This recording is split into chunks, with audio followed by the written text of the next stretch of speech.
Welcome to Jabu's Guts.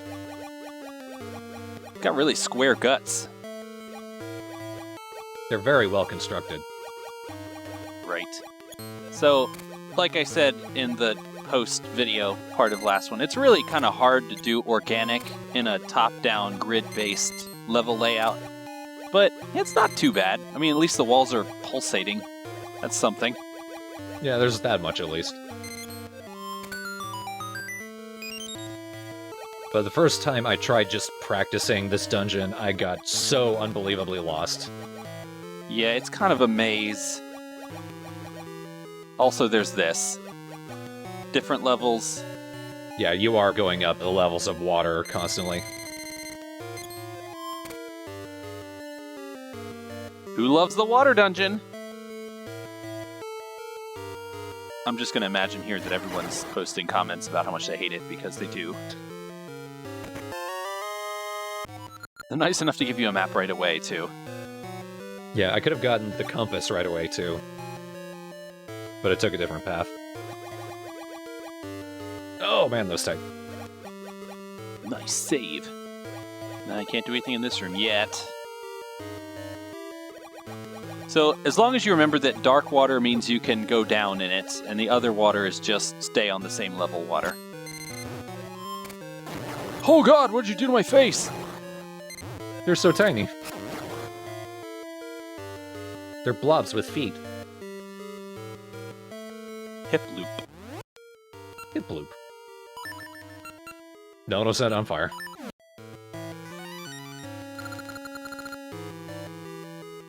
Okay. That owl's pretty cryptic. At least they take advantage of the rising water in multiple ways. It's not just you using it on different levels, but also some of these islands will rise along with it, depending on how shallow and deep the water is. So, right now, that island is blocked off by those little tiny walls, but if I were to lower the water, I would actually be able to use the switch hook to get onto it. So there's clever ideas on display here, it's just not a fun dungeon. No, it can get pretty tedious, especially when you start shifting water levels. Which we're doing right now. We're heading towards the switch room, and it's so weird that Jabu-Jabu has a switch room inside of him. Maybe he is a precursor to the giant guardians. They weren't real creatures, though. Well, maybe... Okay.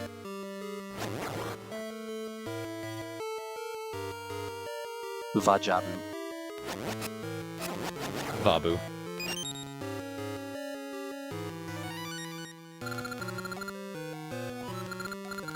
At least there's only one switch room and you don't have to go to different rooms, like in Ocarina of Time. Yeah, but there are a couple times where you do have to backtrack to that specific switch. The other switches that raise the water, you do usually come from there from different rooms. So you know what would have made this a little more, I guess, acceptable? That spell from Ocarina of Time where you could set a teleport point and then come back to it. Yeah, that would probably. Was it Ferrore's Wind or something? Yeah. Yeah, that's the one. You could just set one in that switch room and it'd be gold.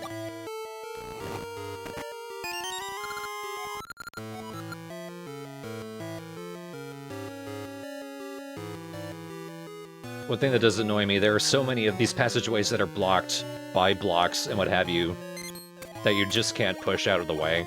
Mm-hmm. It's like the design of the dungeon is constantly railroading you. At least that's a little bit of a help, though. With a maze-like dungeon, you don't want too much freedom, or you could be lost for even longer.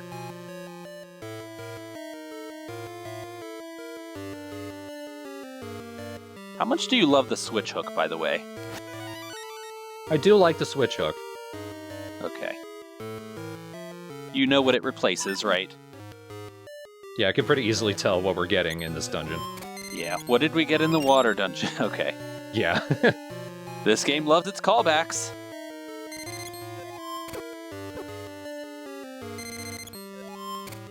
Oh, man. And he got you 3 times. My timing with this dude is just not good. Maybe a fourth? No. Alright. He can't have that good of a day. Use your sword! I keep forgetting. There, I used it. Breaking pots is the best thing to do with that sword. So I can tell that's a place where an island's gonna raise up with the water. Mm-hmm.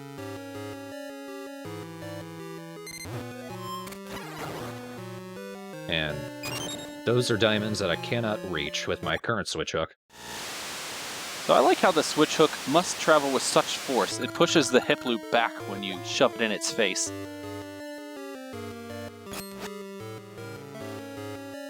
Like, holy shit, that's violent.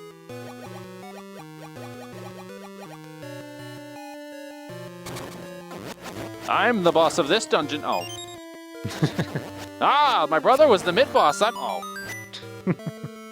Damn, you beat the dungeon! Yeah, it seems odd that we're this far in the game and they give you a room with just 2 of those guys. And that's it.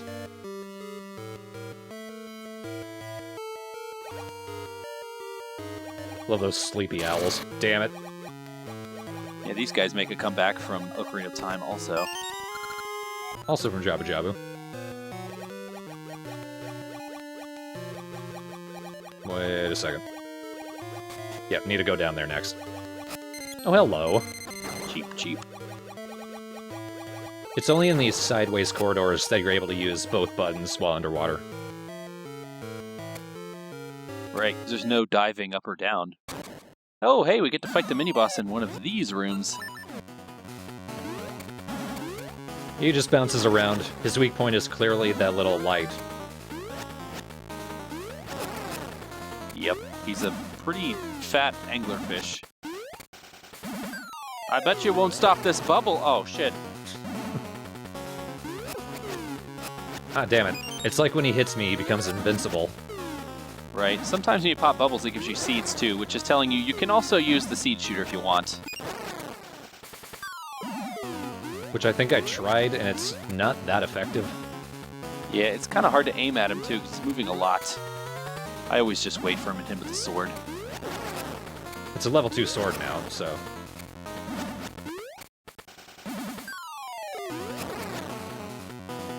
Yeah, so since you're not doing it, one of the traded items you can get is a level 3 sword. Which is just stupid powerful. I would hope so. So I think in these Oracle games, they call the level 2 sword the Noble Sword, and the level 3 sword is actually called the Master Sword. You can't unlock blocks in the water. You can if you wanted. Oh wait, you can. Yeah, now I got the long switch. Hey, alright. Now it just goes almost all the way across the screen. Thankfully it's as fast, so you're not wasting any more time. Right. Ah, no, damn it. Oh my god. You're just not having good luck with these guys. I'm not having good luck at all. Something tells me you're just trying to rush this dungeon. It's probably a good instinct. You see, that's another thing I don't like. You can't push blocks while you're underwater. I mean, have you ever tried to push something heavy underwater? While swimming? While having no legs?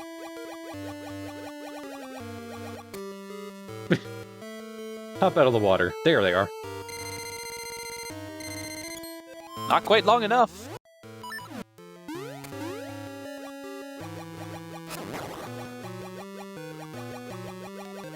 These fish aren't doing anything to you. You're just murdering wildlife at that point. Oh god, why is that thing underwater? Well, on the plus side, you can still use ember seeds underwater. Physics. It's kind of funny, with the Bari, if they're using their electricity, it does damage to them. But if you hit them while they're not, they will split into 2. But if they don't, then you just immediately kill them with the second shot. A little funny how that works.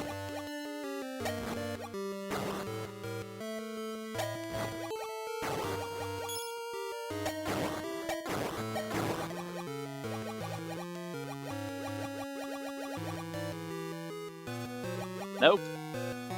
Then I remember, oh yeah, I can get it from there. Yeah, if you haven't noticed, yellow floors mean that you can surface in that area. It's a nice little clue. Haha, invincibility. That's not really a puzzle. Those squares on the floor just tell you where you can long switch. And I finally got eaten by a like, but it didn't do anything. You didn't stay in long enough. Didn't eat your shield.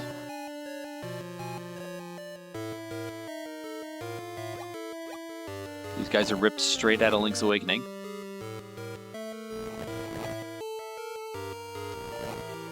Those traps are always kind of funny. It's like, we're gonna get you eventually. Hey, get back here! Oh god, Jabu-Jabu's vomiting water. What's going on? No, the entire time I was here, that diamond was teasing me. It is almost arbitrary how we're still using the Cane of Samari, though. Right. Remember this item?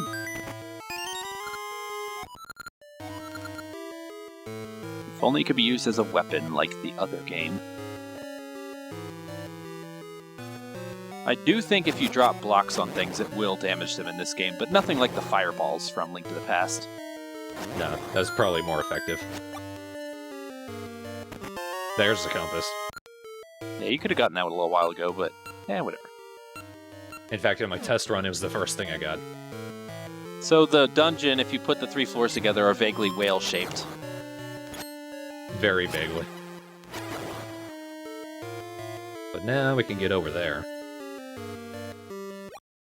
Need to raise the water first.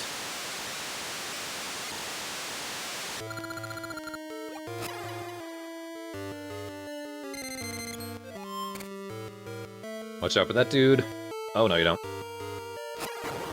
No curse for you today. I'm so bad against those guys. Sweet dodge moves. I do love a good laser. Oh yeah, having the level 2 sword is kind of clutch at this point. You could have had it a little sooner, but not much.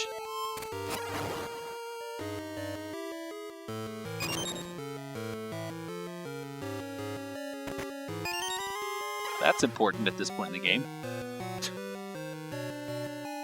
I mean, it's pretty likely I'm not getting those last heart pieces. Yeah, you're going to get your last container from this dungeon and then one more, and that's it. You're probably going to end the game with one less heart, but whatever. Who needs them?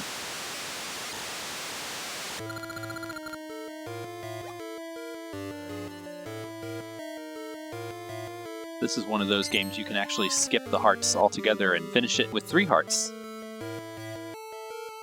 There are a few Zelda games that railroad you into picking up the hearts, but not many.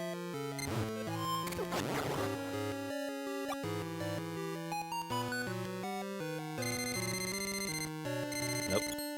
Aha, there's a diamond on there. And we saw earlier, there's also a diamond on this cliff down here.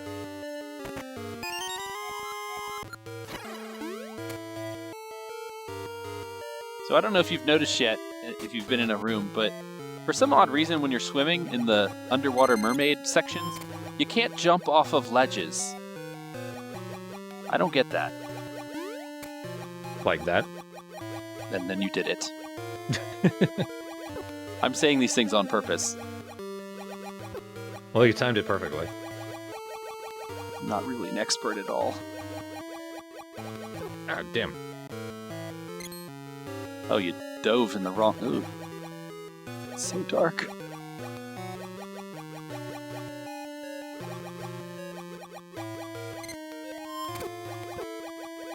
So as far as dungeon themes go, this one, nah. It's a bit droning. I mean, it does kind of have a little bit of an underwatery feel to it, but there have been way better dungeon themes.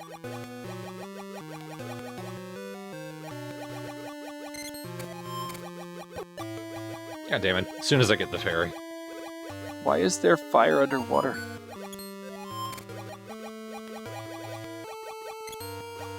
And that's just one more small key. There's this string of key doors we need to get through before we can get the boss key. Yeah, if I remember, there was a dungeon in Link's Awakening that was like this. It had little small rooms. They were just one after the other with key doors. I want to say it was the Eagle's Tower. Not that that matters. Not yet. Not before Spirit Tracks. Before anyone says anything, I liked Spirit Tracks. I didn't play those DS Zelda games. Probably the only ones I never played. Or in the new one.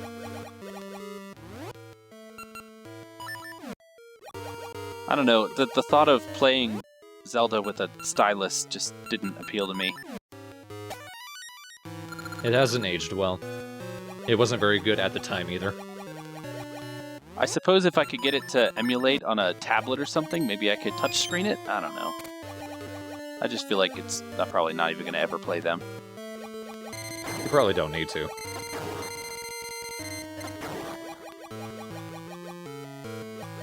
I think I started Phantom Hourglass once, and I was like, yeah, no. But we're now at the boss. It's boss time! This guy is kind of cool. He does that attack, which you can just get out of the way. But this attack, he sends out a little colored ball, but when you use the switch hook on him, he changes color. When he's red, he's weak to the blue ball, and when he's blue, he's weak to the red ball, so every time you switch him, you're basically grabbing him and making him weak to his own attack, which I think is kind of cool. Aren't we all weak to the blue balls? Oh, that was a tasteless joke, I'm sorry. It's like I said it and immediately thought, he's gonna say something. That's what I'm here for. So he's a really simple boss, and he's over pretty quickly, but I still kind of like him. Yeah, it's kind of a breath of fresh air after going through a long, annoying dungeon to have a boss that's pretty simple and you have to think too hard about it. But in following with Oracle of Ages tradition, it is a puzzle boss. That's how it does things. Probably the easiest puzzle in the dungeon. You got a conch shell! If you listen close, you can hear the ocean. Oh god, it's crashing into my ears.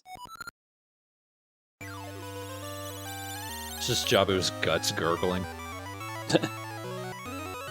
You found a tumor!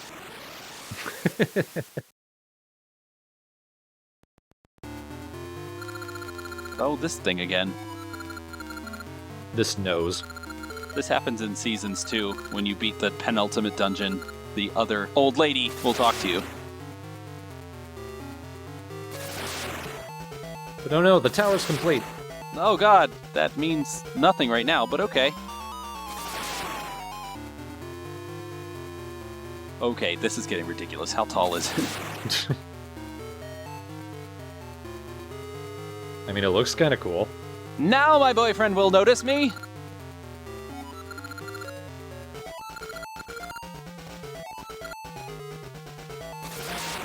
She dies. Yeah. I forgot to ground myself.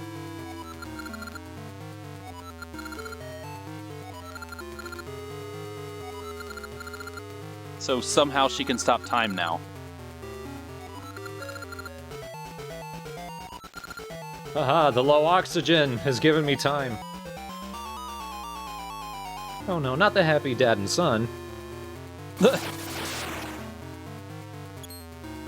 No, just the dad. Someone's got to be behind to be sad. If everybody were gone, no one would be sad.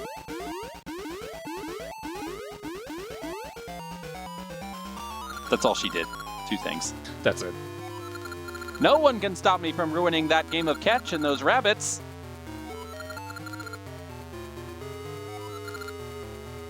I bet you're all sorry now. Oh. Jabu-Jabu's like, did you see that shit?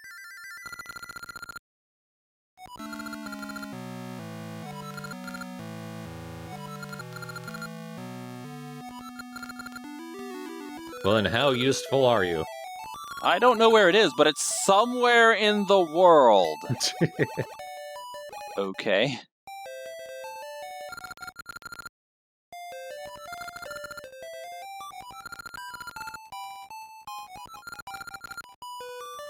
Now you can dive... Oh, wait. Hooray, I'm gonna shove it into my skin.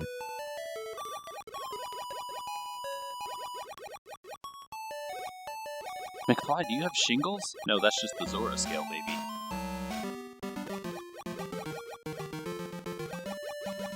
I haven't done a lot of exploring above the surface around the Zora village. So, quickly check around. Oh no! There are these things which I can't do anything with.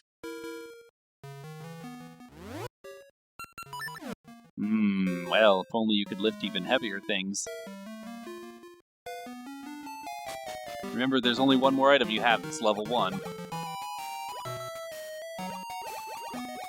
Aha, I remember you. It's just a ring.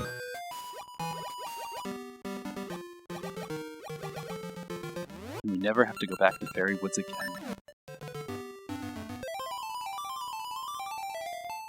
Now, I know there's another seed tree around here. I thought this tree was it, and it's just different in the present. But no, it's the same in the past. It's just a slightly brighter palm tree. There it is. Another gale tree. And now I can teleport back here, which I'm never gonna do. Yeah, there's literally no reason to come back. Well, I hope you're ready to search the entire planet for a dungeon. Boy, am I. All I do know is we're not done with the sea yet. No. Because, interestingly enough, in Oracle of Seasons, we do meet Ambi's boyfriend. That's one of the few places where they're directly connected.